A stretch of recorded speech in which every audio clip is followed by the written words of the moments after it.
अच्छा जी, तो आप लोगों ने मुझसे बहुत इस बारे में पूछा कि मैंने कौन सा टाइम टेबल फॉलो किया था एज ए रिपीटर, मैंने कौन सी बुक्स पढ़ी थी, क्या कुछ किया था एंड ऑल दैट।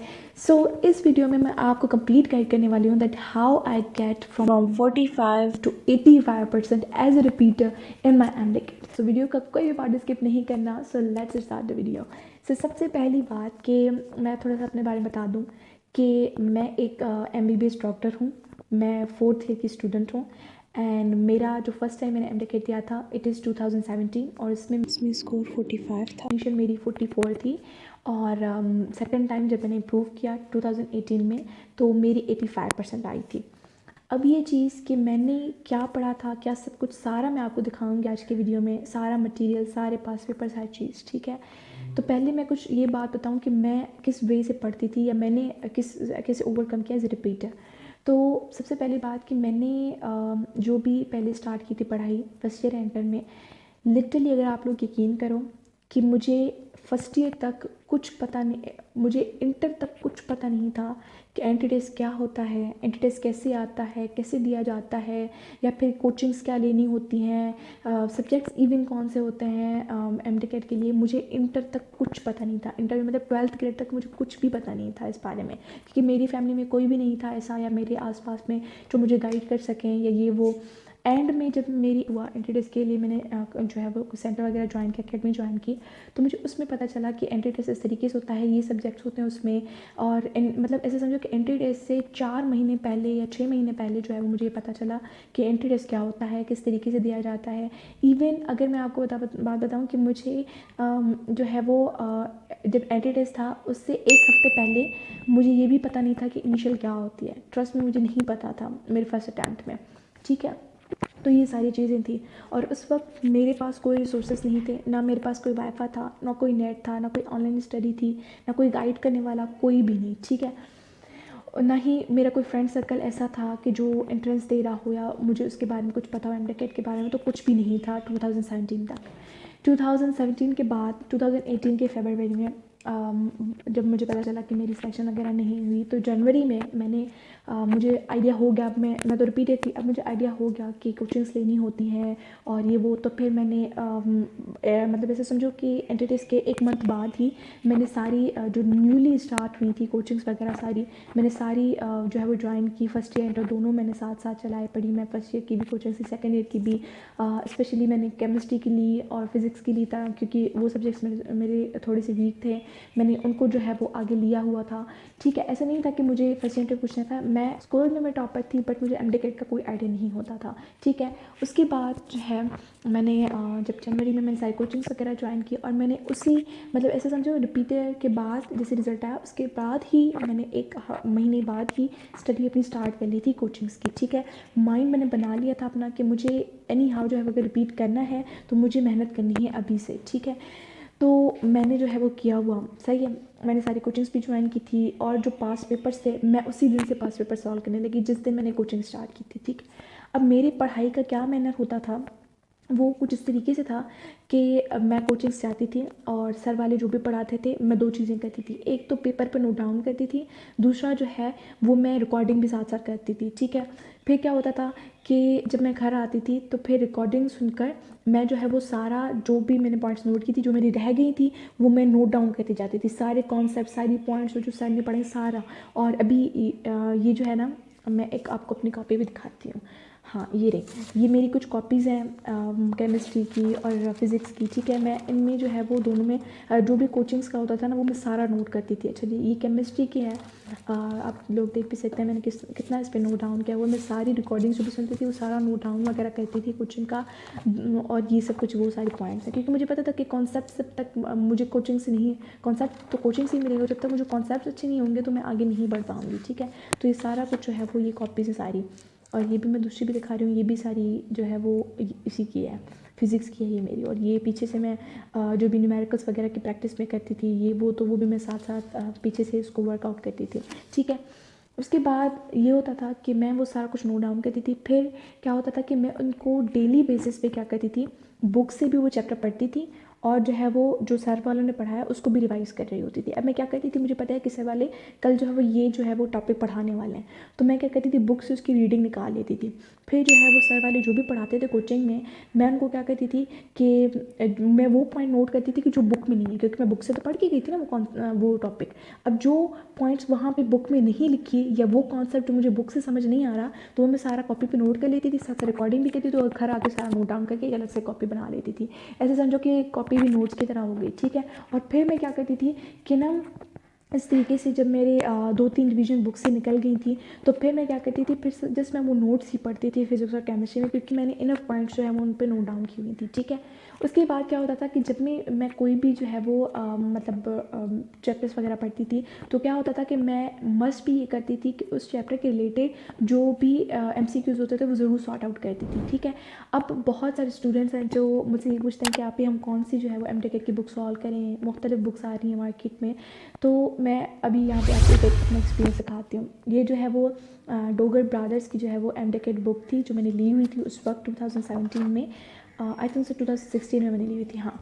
तो ये वो वाली बुक है, लेकिन यकीन जाने आप लोग देख भी सकते हैं मैंने इसको इतना नहीं पढ़ा था। मैंने जैसे सिर्फ इसे इंग्लिश ली हुई थी, मैंने बाकी कुछ भी इसमें से नहीं पढ़ा था, क्योंकि इसकी मोस्टली की गलत थी। जो क्वेश्चंस थे वो इतने मतलब टफ दिए हुए थे कि मतलब कोई कॉन्सेप्चुअल क्वेश्चंस नहीं थे इतने ज़्यादा, मतलब फैक्ट्स बेस्ड थे, और मतलब कीज़ वगैरह ठीक नहीं थी। मतलब मुझे ये अच्छी नहीं लगी बुक, तो मेरी तरफ से रिकमेंडेड भी नहीं है, तो मैंने उसको इतना किया नहीं था। तो उसके बाद मुझे मेरा एक्सपीरियंस बहुत इस MTech की बुक से रहा था, गलत रहा था, तो मैंने उसके बाद कोई बुक बाय वगैरह नहीं की, ठीक है।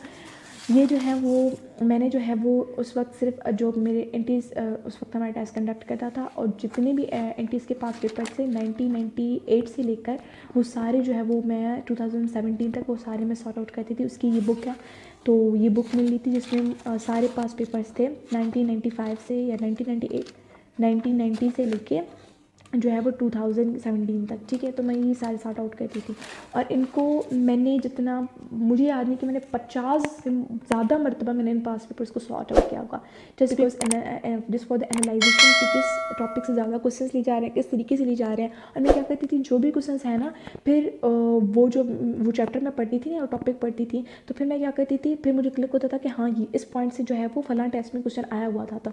तो मैं क्या करती थी, बुक पे जो है ना वो उसको मार्क करके लिख देती थी कि ये जो है वो NTS में आया हुआ था, ठीक है। इस तरीके से मैं उसको नोट डाउन करती थी, सही है।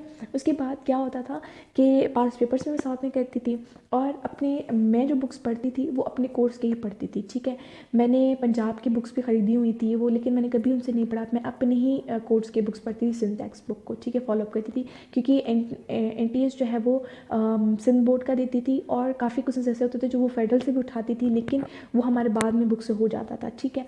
तो अभी ये जो है वो बुक्स हैं, ठीक है। ये मैं सारी टेक्स्ट बुक पढ़ती थी, देखिए अब मैंने कितना पढ़ा हुआ है। अब मैंने क्या किया था, मैंने केमिस्ट्री जो थी वो फर्स्ट ईयर और सेकेंड ईयर दोनों बुक्स एक साथ बाइंड करा लिए थे, ताकि मुझे ज़्यादा मुश्किल ना हो, ठीक है। और ऐसे ही बायो और फिजिक्स भी मैंने फर्स्ट ईयर दोनों के जो है वो बाइंड करा लिए थे, सही है। आप खुद देखो मैंने उसको कितना पढ़ा हुआ है, ठीक है।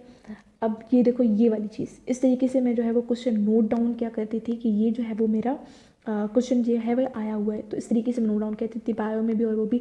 और ऊपर से कोई भी एक्स्ट्रा पॉइंट होती थी ना, ये सर वाले न्यू चीज़ बता रहे होते थे, या फिर मैंने कहीं से देख लिया कि MCQ आया हुआ है इस फैक्ट पे और ये मेरी बुक में ही शामिल नहीं है, तो मैं बुक के ऊपर ही वो चीज़ लिख दिया करती थी कि जब मैं दोबारा इस चैप्टर को पढूं तो मैं इस कॉन्सेप्ट को भी साथ में पढूं जिस पे क्वेश्चन आया हुआ है और न्यू है, मेरी बुक में नहीं है, तो इसकी भी रिविजन साथ साथ हो जाए, ठीक है। तो इस तरीके से मैं क्या करती थी। उसके बाद क्या होता था कि ये सारा मैंने कर लिया।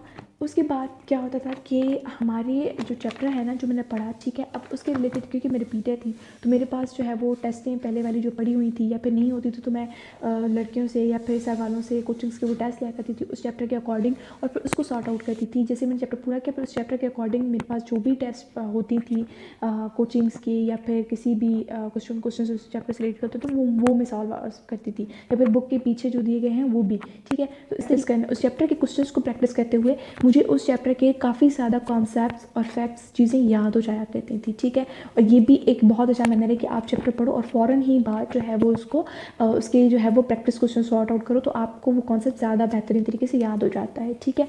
ये सब कुछ मैंने किया हुआ था। और मैं क्या करती थी कि ना जो भी टेस्ट में सॉल्व करती थी या क्वेश्चंस, मैं अपने क्वेश्चंस को उतने टाइम में सॉल्व करती, मतलब टाइम में लगाती थी कि अगर एंट्री टेस्ट में एक MCQs को 1 मिनट मिलता है सॉल्व करने के लिए, हाफ मिनट मिलता है, तो उस हाफ मिनट में मुझे ये MCQs सॉल्व करने, मतलब उतना टेस्ट का टाइम रखती थी जितने क्वेश्चंस पे सॉल्व आउट करती थी। और उसी पैटर्न से करती थी, मतलब उसी तरीके से जैसे मैं दिखा रही हूँ अभी यहाँ पे कि बबल शीट जो है वो वैसे में फिल करती थी अपनी बनाकर। तो इससे मेरी बहुत अच्छी टाइम के हिसाब से MCQs की प्रैक्टिस हो जाया करती थी। फिर ऐसा हुआ कि जब मैं एंट्री टेस्ट देने गई तो मुझे ऐसा ही लगा कि जैसे मैं अपने घर में बैठ के एंट्री टेस्ट दे रही हूँ, कि उसी माहौल के में मैं हूँ अभी, और उसी तरीके से मैं सॉर्ट आउट कर रही हूँ जिसमें घर में करती थी। तो ऐसे आपकी माहौल की प्रैक्टिस हो जाती है और अच्छी तरीके से, मतलब अपने टाइम में आप MCQs को कवर अप करते हो, फिर चाहे न्यूमेरिकल्स हो चाहे कुछ भी, आप आराम से कवर अप कर सकते हो।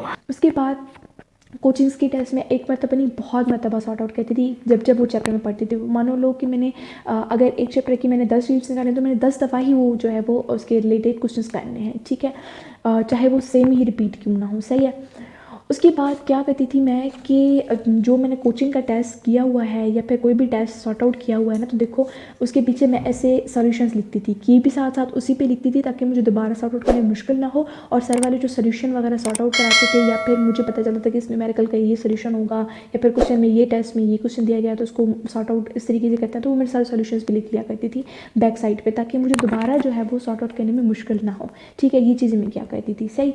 उसके बाद ये वाली पॉइंट होती थी कि कोचिंग में कोई भी टेस्ट होता था तो मैं वापस आके घर आके ज़रूर पे ज़रूर उसको सॉर्ट आउट करती थी और उसके रिलेटेड कॉन्सेप्ट्स पढ़ती थी। और जो भी क्वेश्चन मुझे नहीं आता था मैं उसको जो है वो कोशिश करती थी कि बुक से ढूंढूं, क्योंकि उस वक्त हमारे पास इतने रिसोर्सेज नहीं थे कि नेट से सर्च कर लिया, ये वो इतना मेरा नेट में रुझान नहीं होता था। मुझे लगता था कि जो मैं पढ़ सकती हूँ ना हार्ड कॉपी से, वो मुझे कभी भी नेट पर इतना ज़्यादा नहीं मिल सकता।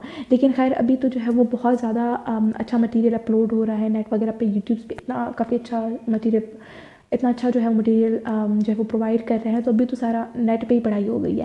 लेकिन उस वक्त हार्ड कॉपी में था तो मैं पढ़ती इस वजह से थी। देखो कोई भी दौर हो ना, चाहे वो हो जाए 1990 में किसी देखो जिन्होंने NTS में दिया, जिन्होंने PMC का टेस्ट दिया, जो भी टेस्ट है ना, देखो पैटर्न सारा सेम ही होता है। बस ये सिर्फ फ़र्क होता है कि कुछ क्वेश्चंस फ़र्क हो जाते हैं, कुछ कोर्सेज के फ़र्क है, सिलेबस का थोड़ा बहुत फ़र्क है। बाकी तैयारी तो ऐसी ही करनी होती है ना, चाहे आप रिपीटर हो चाहे फ्रेशर हो, तैयारी तो खुद ही करनी पड़ती है और अच्छे से करनी, इस तरीके से ही करनी पड़ती है ना, मेथड सेम ही होता है ओवरऑल, ठीक है। उसके बाद ये होता था कि कुछ क्वेश्चंस बुक थे जिससे जब मैंने एनालाइज कर लिया था कि NTS न्यू क्वेश्चंस जो हमारे कोर्स से नहीं ले रही तो वो किस कोर्स से ले रही है या फिर किन बुक से ले रही है, तो फिर ये एनालाइज करने के बाद मुझे पता चल गया था कि वो A लेवल और O लेवल की बुक से ले रही है। तो फिर मैंने वो वाली बुक्स मंगवाई थी और मैंने A लेवल की बुक्स को सॉर्ट आउट किया था, जो क्वेश्चन थे जैसे फिजिक्स और कैम का हो गया था कि क्योंकि वहाँ से क्वेश्चन उठा रही थी तो उस वक्त मैंने वो सॉर्ट आउट किए थे और उससे 1-2 क्वेश्चन लिए भी गए थे हमारे टेस्ट पेपर में।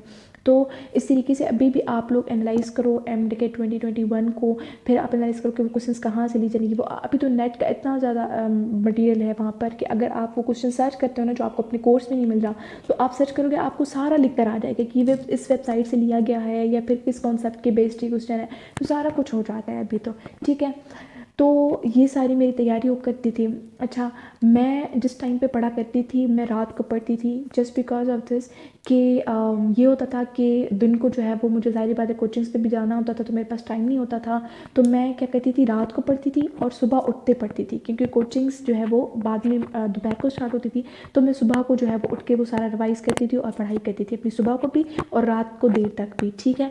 तो रात को देर से ऐसा होता था कि मैं इशा के बाद फ़ौरन सो जाया करती थी और उसके बाद जो है फिर 1 या 2 बजे उठ के पढ़ाई करती थी, ठीक है। फिर तहज्जुद पढ़ के फ़ौरन बाद में पढ़ाई करती थी, क्योंकि ऑब्वियसली जब आप अल्लाह ताला से दुआ करके कोई चीज़ पढ़ते हो तो ऐसा मुमकिन ही नहीं कि वो चीज़ आपको याद ना हो या फिर वो बेनिफिशियल ना रहे आप लोगों के लिए, ठीक है। तो इस तरीके से मैं उसको प्रिपरेशन करती थी फजर तक और फिर फजर के बाद में थोड़ा सा पावर नैप लेती थी, सो जाया करती थी। उसके बाद मैं उठ के 9-10 बजे फिर दोबारा से स्टडी करती थी, तो इससे मेरा हो जाया करता था अच्छे तरीके से, ठीक है। बाकी ये होता था कि प्रैक्टिस में बहुत ज़्यादा करती थी, बहुत ही ज़्यादा कॉन्सेप्ट्स पढ़ने से ज़्यादा मैं प्रैक्टिस को ज़्यादा फोकस करती थी, क्योंकि मुझे पता है कि जो चीज़ें मुझे कॉन्सेप्ट्स याद करने से नहीं आएंगी वो मुझे प्रैक्टिस करने से आ जाएंगी, ठीक है। आखिरी बात ये कि 2 बातें ऐसी थी जो मैं रोज़ाना अपने माइंड में फीड किया करती थी।